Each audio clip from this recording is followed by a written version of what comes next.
यदि आपने किसी को सच्ची श्रद्धांजलि देनी हो तो आप क्या करेंगे? शायद उस व्यक्ति के परिवार के लिए कुछ सहयोग कर दें, कोई स्मारक बना दें या फिर उसके संदेश को लोगों तक पहुंचाने का काम करेंगे। लेकिन क्या आप किसी को सच्ची श्रद्धांजलि देने के लिए बिना पैसों के भारत भ्रमण करने की सोच सकते हैं? शायद नहीं। लेकिन केरल और तमिलनाडु के दो युवकों ने कुछ ऐसा करने की ठान रखी है। इनके नाम है चंद्रू और यासीन। चंद्रू केरल का रहने वाला है और यासीन तमिलनाडु का। ये दोनों निकले हैं दिवंगत स्केटबोर्डर अनस हजस को सच्ची श्रद्धांजलि देने। अनस हजस केरल निवासी थे और पिछले साल कन्याकुमारी से कश्मीर तक स्केटबोर्ड पर यात्रा के लिए निकले थे।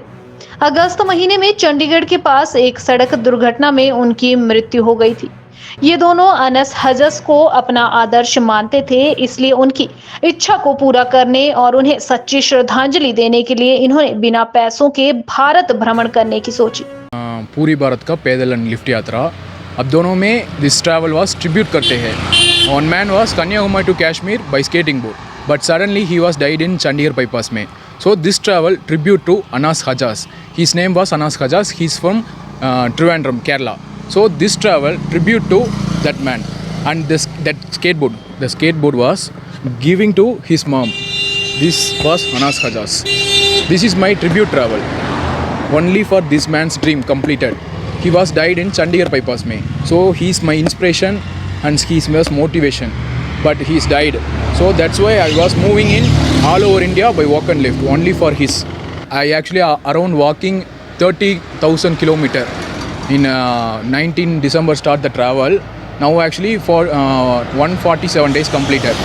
This travel was I think 35,000 kilometer walk because I'm going to one state. I was some famous states, famous places and hidden places also. And this travel actually not only nature and places, explore peoples, every state peoples, how to take care of me and how to take care of myself. अब दोनों में we have no financial supports. We have only depending on people giving any foods like chapati, dal, giving any food. I will take some food and go walking. But 2 days no one give lift, no one can helping for us. That's why we came walking like per day we walking around 20 to 20 kilometer. हमारा bags weight is both weight. That's why we are walking only 25 kilometer. But anyone give lift, we cross one day 100 kilometer. 19 दिसंबर को इन्होंने केरल से अपनी यात्रा शुरू की और 13 राज्यों से गुजरते हुए इन दिनों हिमाचल प्रदेश का भ्रमण कर रहे हैं। इन्होंने अनस के स्केटबोर्ड को अपने पास रखा है, जिसे वे वापस केरल पहुंचकर अनस के परिजनों के हवाले करेंगे। चंद्रू ने बताया कि वो अभी तक 30,000 किलोमीटर से ज्यादा का सफर कर चुके हैं।